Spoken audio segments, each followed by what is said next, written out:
Esta es la voz de tu vida. El podcast de doblaje y locución. De actor de teatro experimental a actor, director y ajustador de doblaje, nuestro invitado de hoy llegó por casualidad a los Atriles y actualmente es uno de esos nombres que se escriben con letras de oro en la historia del panorama cinematográfico en España. Salmantino de nacimiento, Camilo García lleva más de 50 años acompañándonos desde Barcelona con su voz ronca y potente, pero con una calidad interpretativa que le ha llevado a doblar tanto a actores de carácter como a estrellas de primera línea. Tengo el placer de saludar desde las ondas de la voz de tu vida a Camilo García. Muy buenas, Camilo. Hola, Pedro, ¿cómo estás? Muy bien. Con los tiempos que estamos viviendo, menos mal que estamos bien los dos, ¿no? Tú y yo. Eso está claro. Oye, Camilo, te quería preguntar que si todavía hay alguien que no sabe quién eres, ¿quién dirías tú que es Camilo García? Bueno, es un profesional de un trabajo que no está muy reconocido, pero esto ya es un problema antiguo, pero bueno, me dedico a ser actor y dentro del actor pues he hecho y hago todo tipo de trabajos, pero donde estoy más a gusto, donde realmente he conseguido hacer cosas interesantes, importantes, es en el doblaje. Luego puedo considerarme, primero, sobre todo, un actor de doblaje bastante correcto. Y ya, como has dicho tú, 50 años, Sí. en 50 años he aprendido un oficio y ese oficio creo que me está valiendo mucho para seguir adelante y para seguir todavía trabajando a mi edad, sobre todo a una serie de personajes que ya puedo decir que son prácticamente míos, aunque no hay nada de nadie, pero en fin. Sí. Y eso, soy un actor especializado en doblaje. Bueno, me gustaría hablar de tus inicios, Camilo, de tus inicios en aquellos primeros años de teatro experimental. ¿Qué recuerdos tienes? Bueno, yo la verdad es que siempre he creído, desde muy niño, que me iba a ganar la vida siendo actor. Yo tenía un sentimiento dentro, algo especial. Recitaba poesías con mucho ardor, con muchas ganas. Y bueno, también la culpable de todo eso era mi madre, que mi madre era una mujer con mucha cultura y muy sensible. Sí. Y siempre me decía, ella misma me recitaba las poesías para que yo las aprendiera de memoria, incluso antes de poder leer. Qué bueno. Yo no sé, recuerdo que con 3, 4 años recitaba poesías larguísimas que me las había metido en la cabeza mi madre.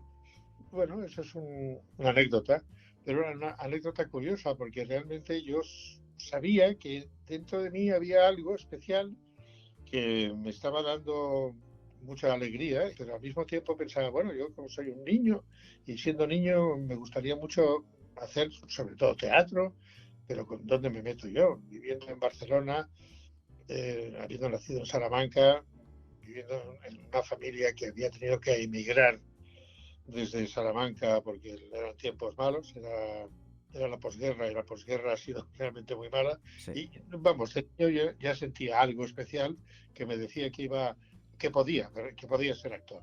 Y así, pues muy joven ya fui al Instituto del Teatro, trabajaba en otras cosas para ganarme la vida, porque además mi sueldo era muy importante para la familia. Éramos 5 hermanos. Claro. Y mi padre, pues, hacía lo que podía por mantenernos, pero realmente tenía que trabajar mucho. Y ya desde muy joven fui al Instituto del Teatro, así que me aceptaron, me matriculé allí y vi un mundo nuevo, evidentemente un mundo nuevo que se me abría absolutamente total y que era lo que yo quería hacer. Esos son mis inicios. A partir de ahí, pues bueno, fui conociendo gente y hacía teatro, muchos grupos amateurs, grupos de aficionados, otros que ya eran unos profesionales pero que no cobrábamos nada. Es decir, el teatro independiente, que se llamó en aquel momento. Sí. Y ahí me metí de cabeza. Sí, sí. ¿Y cómo fue tu paso de las tablas al atril? A ti te descubrió José Luis San Salvador, si no me equivoco, ¿verdad? Sí, bueno, eso es otra anécdota. Yo es que hice mucho teatro.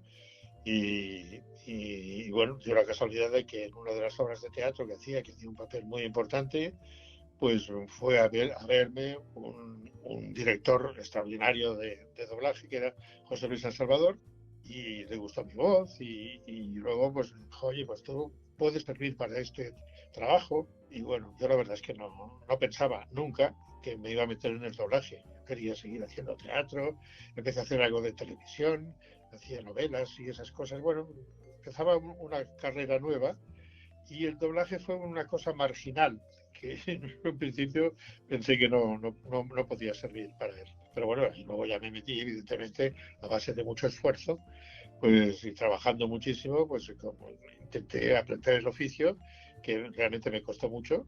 Las cosas como sean, es un oficio muy difícil de aprender, sobre todo si lo quieres bien. Sí. Y yo me dedicaba a sentarme en una silla cuando trabajaban los monstruos de aquella época, muchos de ellos todavía afortunadamente vivos y compañeros y colegas míos, y a partir de ahí empecé a darme cuenta de que era una profesión que me iba muy bien a mi temperamento, a mi forma de interpretar, a mi forma de hacer, a calibrar bien la voz, etcétera. Esas cosas que vas descubriendo poco a poco. Claro. Y si echas la vista atrás a aquellos años, ¿quiénes fueron tus grandes maestros? ¿Qué nombres se te vienen a la cabeza, Camilo? Bueno, todos los que escuchaban en aquel momento, estoy hablando de los años 70, Sí. primeros 70, entonces era una época dorada de doblaje en Barcelona, en Madrid también. Pero en Barcelona teníamos a gente tan maravillosa, tan extraordinaria como Felipe Peña, José María Angelat, a mujeres como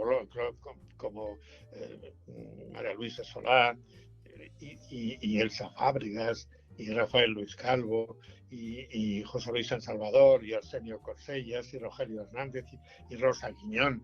Todos estos eran auténticos monstruos que yo cada vez que los veía trabajar pensaba, no llegaré nunca en la vida a hacerlo tan bien como lo hacen ellos. Y bueno, esos fueron mis maestros. Yo no fui a ninguna escuela, no fui a ningún sitio, solamente me sentaba cada día que estaba convocado en una silla en la sala y los veía trabajar. Y realmente era algo extraordinario. Me lo pasaba francamente muy bien. Claro. Ya ni me acordaba de que yo luego tenía que hacer un take o dos o los que fuesen. Y cuando lo hacía estaba nerviosísimo, que no me salía ni la voz. Y bueno, pues mis maestros fueron esos. Y entonces cuando cada uno de ellos me dirigía o me convocaba, me daban unas lecciones extraordinarias de lo que es el oficio. El oficio, que es muy importante. Buscar la sincronía, buscar las famosas labiales, que era una cosa que en aquel momento privaba mucho, porque realmente la labial es lo que da la imaginación de que estás hablando en otro idioma. Sí. Todo esto lo aprendí poquito a poco, poquito a poco, poquito a poco. Y además recuerdo que solamente había dos estudios en Barcelona, Parlo Films, Voz de España, y a veces también trabajaban los Balcázar. Sí. Pero en esos dos estudios yo tuve la suerte de que, no sé, a lo mejor a la semana me convocaban 2 o 3 veces. Y aparte de que yo iba haciendo luego mi teatro o mi televisión o lo que haga falta, Claro. cada vez que me tocaba el doblaje, yo la verdad es que estaba bastante con mucho miedo, porque pensé, ay, Dios mío, ahora tengo que hacer un take. ¿Y cómo lo hago? Y si al lado tenía, pues no sé, a Constantino o a Rogelio o a Solange, y no estaba con ellos, porque lo hacíamos todos en el atril, en la misma pista. Claro. Y tenía yo que decir una frase en medio de estos monstruos, pues la verdad es que no me salía la voz. Bueno, todos ellos se dieron cuenta de que realmente, pues bueno, me gustaba mucho el oficio y me dieron muchísimos consejos y me dijeron, no te preocupes, si no te sale ahora, ya te saldrá más adelante. Y José Luis San Salvador, que fue, digamos, mi mentor, fue el primero que me dijo, tranquilo, que esto te has de paquetear, has de aprender el oficio poquito a poco y ya verás como dentro de un tiempo no habrá problema. Y así fue, pues empezó a darme ya algún protagonista importante y de repente pues apareció Han Solo. Y bueno, aquí hay que hacerlo bien, Sí. porque hicimos las pruebas y los castings y me cogieron a mí. Tuve la suerte de que me cogieron a mí. A partir de ahí yo creo que ahí empezó la gran profesión mía, ¿no? Y dije, bueno, si después puedo doblar a actores como este, que es un protagonista importante, absoluto, o de los más absolutos, y puedo seguir adelante y lo hago bien, o procuro, pues ya está, ya estaré colocado. Mentira, porque una vez que ya has conseguido hacer el primer papel bien, los otros los has de seguir haciendo bien también. Está claro. Y son muy distintos, muy diferentes. Es eso. Claro. Por cierto, hablabas de Han Solo, Harrison Ford, y me surge una curiosidad, porque me decías al principio que tú eres voz habitual de unos cuantos actores, pero no exclusiva, porque la verdad es que rara es la vez que un actor internacional tiene una voz exclusiva en España, porque casi siempre hay alguna producción en la que a alguien le ha doblado a otro actor que no es su voz habitual. Sin embargo, hay algunos actores que tienen dos voces que son muy habituales en Barcelona, como pasa con Harrison Ford, que también lo ha doblado muchísimo Salva Vidal, Nick Nolte, Arsenio Corsellas y Robert Duvall, Rogelio Hernández, y a los tres también les has doblado tú muchísimo. ¿Por qué crees que sucede eso? ¿Que los directores o las distribuidoras no terminan de decidirse por una voz y sois dos voces muy habituales? Bueno, eso es muy largo de explicar y no sé si nos dará tiempo porque eso merece un estudio aparte. Claro.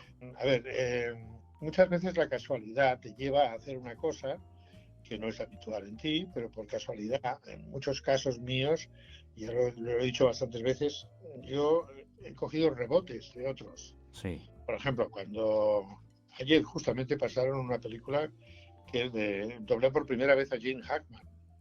Y Gene Hackman lo había doblado siempre José Luis, maravillosamente bien. Sí.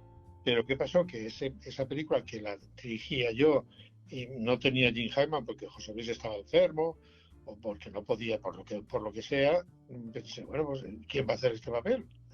Entonces lo probé yo y probé a otros actores. ¿eh? Y pensé, mira, de todos los que he probado, sobre todo el cliente me dijo, no, hazlo tú. Bueno, y de repente me encontré con el mejor actor que yo he doblado nunca. Sí. Ya sabéis que yo tengo una fe ciega en Gene Hackman como el mejor actor de cine que yo he visto jamás. Sí. Y es verdad.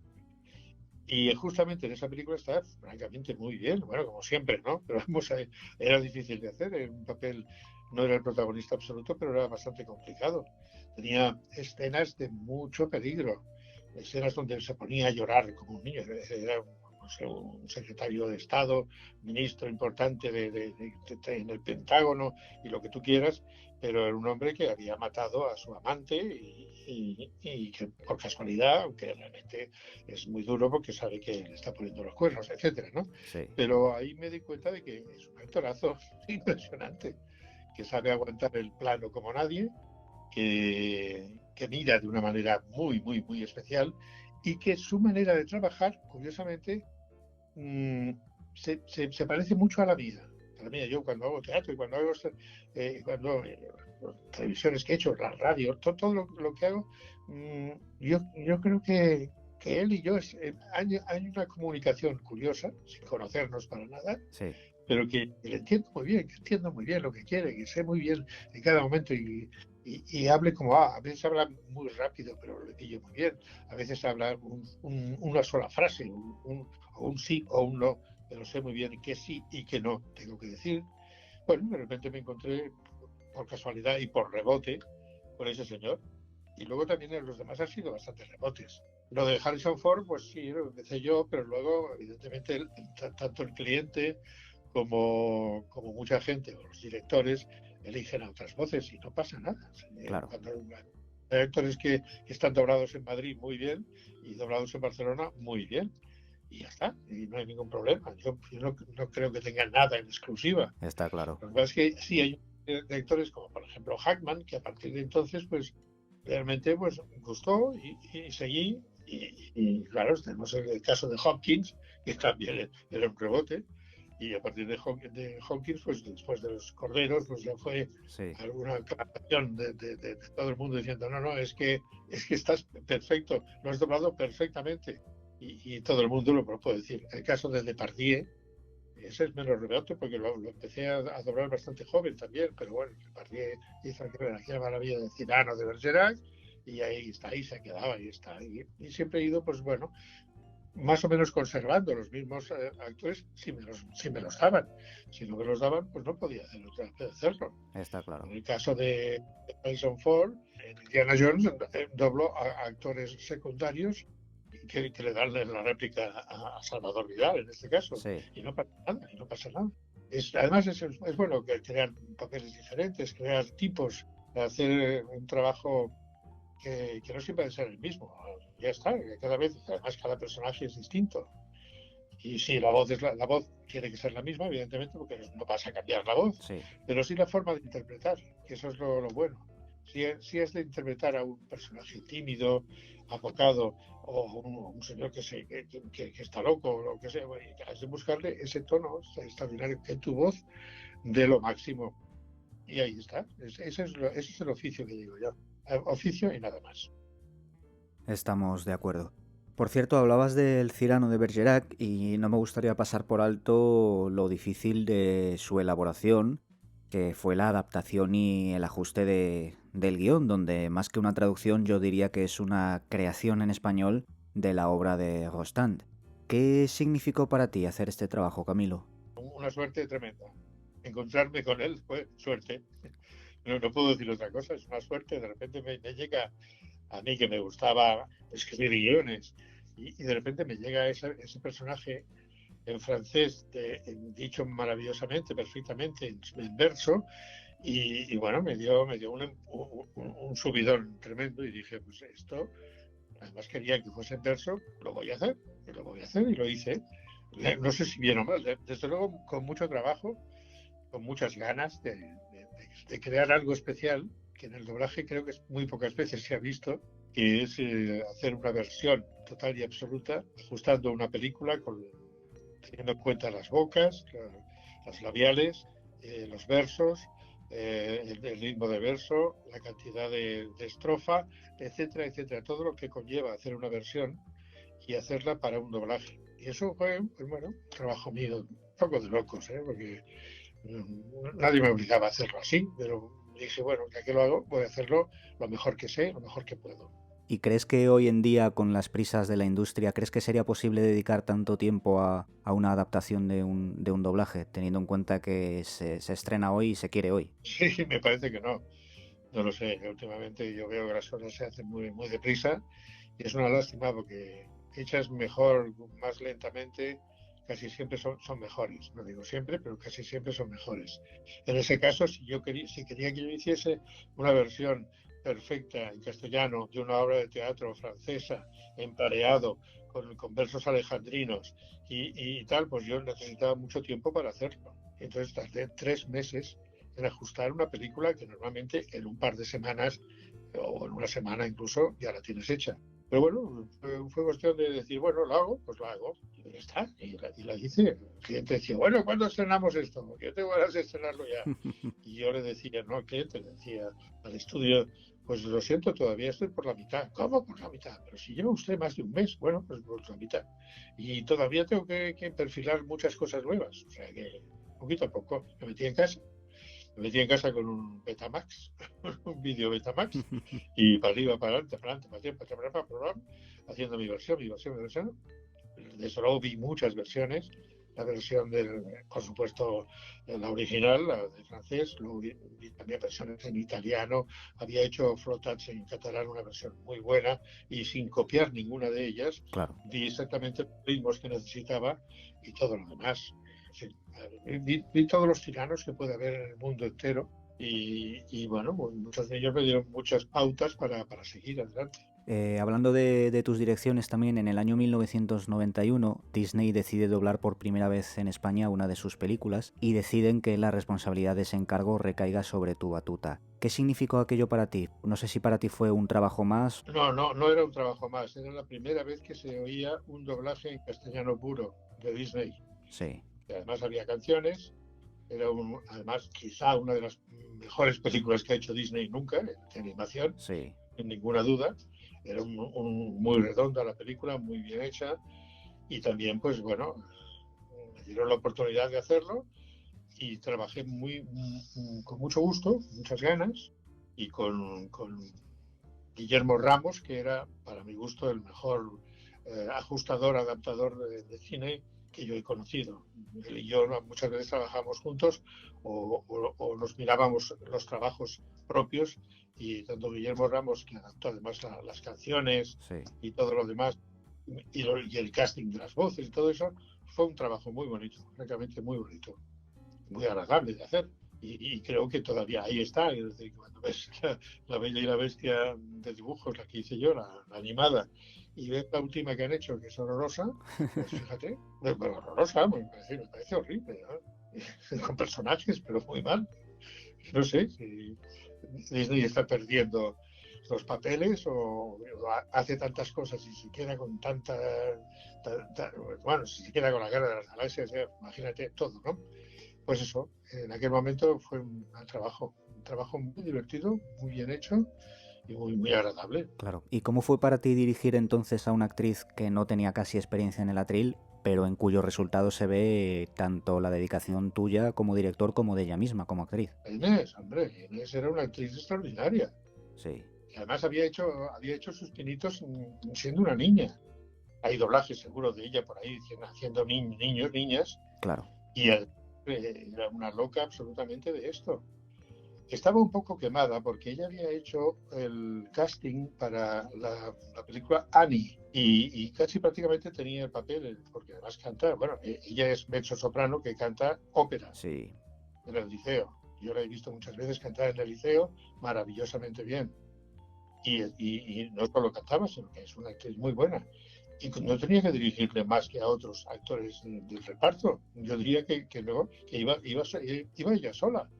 Iba ella sola, tenía el bagaje absoluto de lo que es un cuento, porque ella había hecho este tipo de cosas en radio y por supuesto cantando.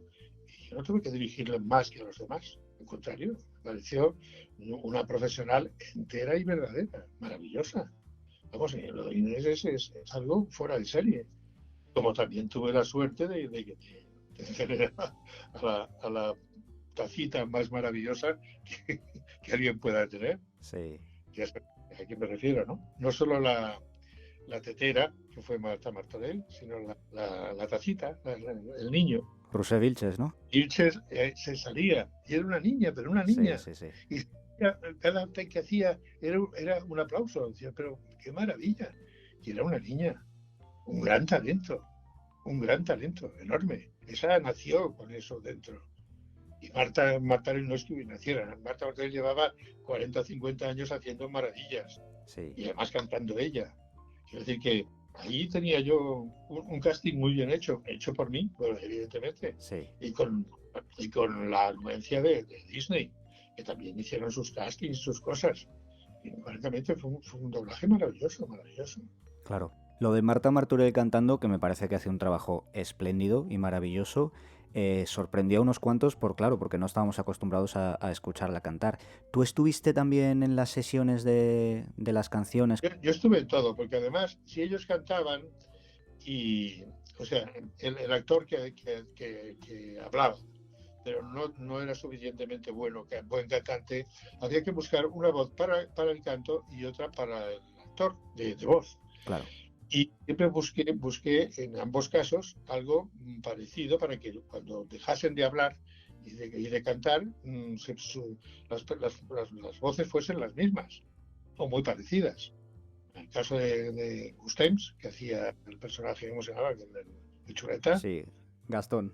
Gastón, Gustems estaba extraordinario doblando al personaje, pero luego no sabía cantar o no se atrevía a cantar. Claro.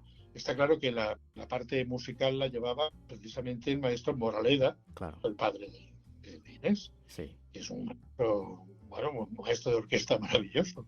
Y esa parte, pues evidentemente, técnicamente la llevó toda él. Pero el comparar las voces, buscar las voces que tuviesen la misma cuerda, lo mismo fue un trabajo mío, evidentemente. Qué bueno. Por cierto, Camilo, cambiando de tema, tengo entendido que tus propios compañeros, que tú eres uno de los más admirados entre ellos. ¿Por qué crees que es esto? Pues no lo sé, Chato. Supongo que porque he demostrado durante tantos años que hay una cierta calidad en mi trabajo y que cuando he dirigido les he exigido mucho, pero nunca les he pegado broncas. Claro. Y cuando yo empecé a dirigir, de repente los chicos jóvenes que había en aquella época se llamaban Pantón Muñoz, Jordi Brau, Luis Posada, Alberto Mieza, y dices, pero bueno, es que tengo un auténtico, una maravilla, un tesoro. Es un tesoro que tengo yo Sí, aquí sí, con sí. chicos de 20 años, de 20, 30 años, a los cuales yo intentaba también explicarles el oficio como me lo explicaron a mí. Y que tuve también que darles un poco de caña para que primero entendieran la profesión, luego no hiciesen extraños matices, extrañas cosas, o sea, que se involucraran mucho con la película que estábamos hablando. Y tuve la enorme suerte de encontrar, pues no sé, a 10 o a 12, o quizá más, actores que ahora son primerísimos actores. Muchos de ellos además dirigen muy bien, ajustan películas muy bien. Recuerdo el caso de Gonzalo Abril. Gonzalo Abril fue la primera película que le dieron a ajustar, se la di yo. Le dije, este chico, que además tiene un castellano perfecto, que es vallisoletano y que estaba enamorado de esta profesión, le dije, tú has de ajustar, porque necesito gente con tu cultura. Y así, el caso de Luis Posada, pues, ¿qué te voy a contar? Y Pepe Antonio me maravilló el primer take que hizo. Y de Jordi Brau, pues yo no sé qué decir, es un genio. Es el genio más grande que ha habido en los últimos años. Es un genio absoluto.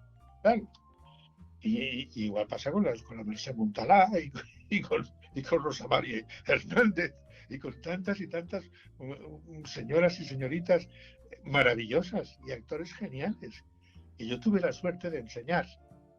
Y que quizá por eso, la pregunta era por qué me digamos, me tenían cariño y por qué me respetaban, pues quizá por eso, porque me ha gustado mucho la profesión y me ha gustado mucho que la gente que empezaba entonces, hayan seguido una buena línea, una línea que entonces he tenido mucha suerte de dirigir muchas películas y de descubrir gente nueva.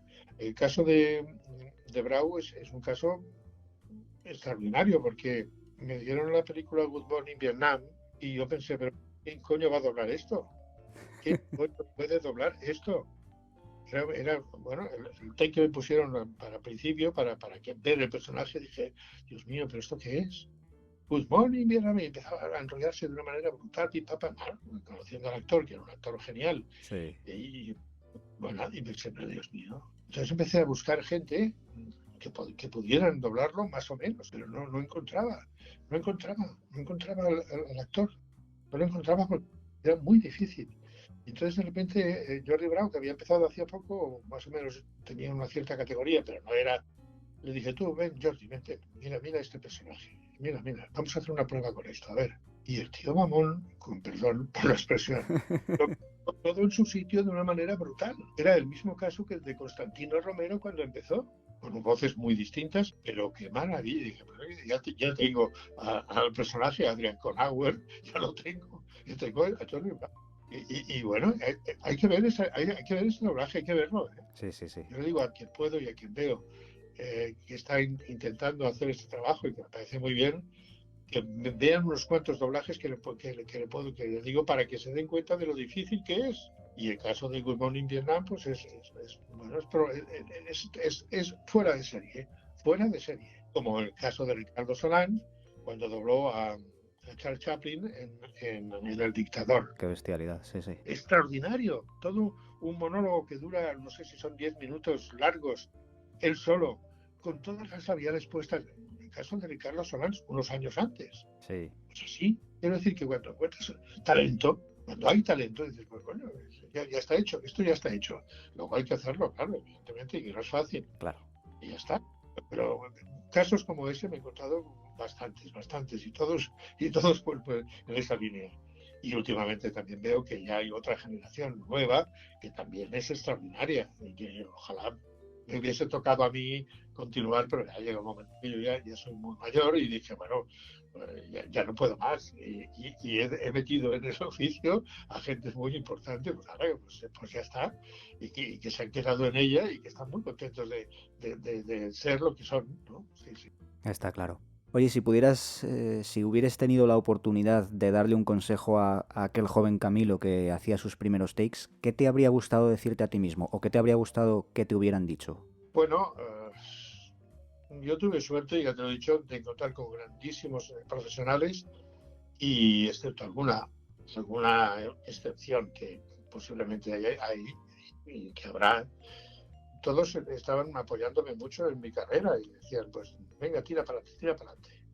Recuerdo, no sé, María Luisa Solá como una loca diciéndome, venga, no te vengas abajo. Elsa Fábregas, que para mí ha sido lo más grande que ha parido madre, y diciendo, muchacho, y eso que tenía mucho genio, muchacho, está en el buen momento. No sé, encontrarme con Rogelio Hernández y decirme, te he escuchado en una obra, en un doblaje de televisión de ayer y enhorabuena, y darme la mano. Cuando Rogelio Hernández me dio la mano pensé, bueno, yo creo que ya he llegado a un estatus importante, ¿no? Es verdad. Y bueno, y aparte de eso he tenido grandísimos amigos como Constantino. Constantino y yo éramos casi como hermanos.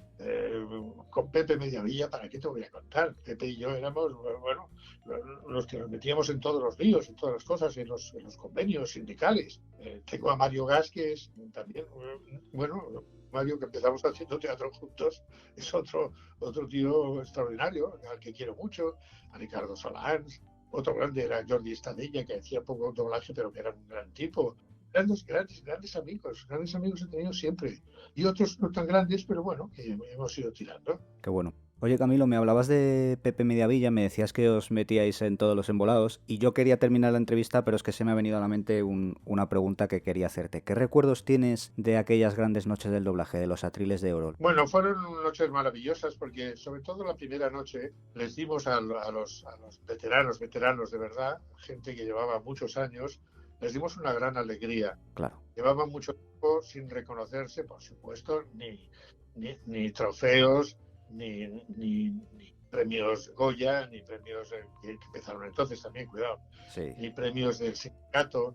Había gente que se había dejado los ojos, las pestañas, el corazón y todo en el doblaje. Y pensamos, mira, va bien hacer esto, porque además nos lió la historia Pepe Antequera, Sí. que entró en la profesión y que además nos reunió un día, a Pepe Mediavilla y a mí, y a Antonio Lara, para decirnos que tenía esta idea, y claro, Pepe y yo nos pusimos, bueno, prácticamente a llorar, porque pensamos, es que es la oportunidad de reconocer a una serie de gente maravillosa, pero maravillosa de verdad, y darles, no sé, una alegría, darles un trofeo y una alegría.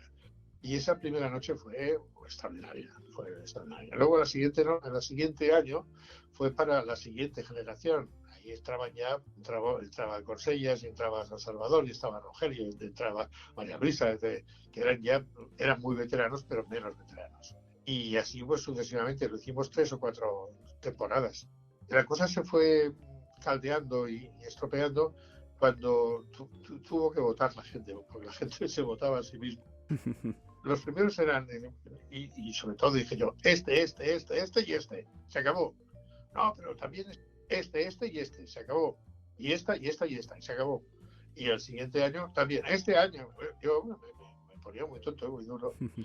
Y bueno, tenemos a fulano el año que viene. Y hacíamos grandes fiestas, la gente cenaba, se lo pasaba en pipa, y fueron momentos que luego no han durado demasiado, pero que fue suficiente para dar alegría a la gente, alegría a los viejitos, que decía yo.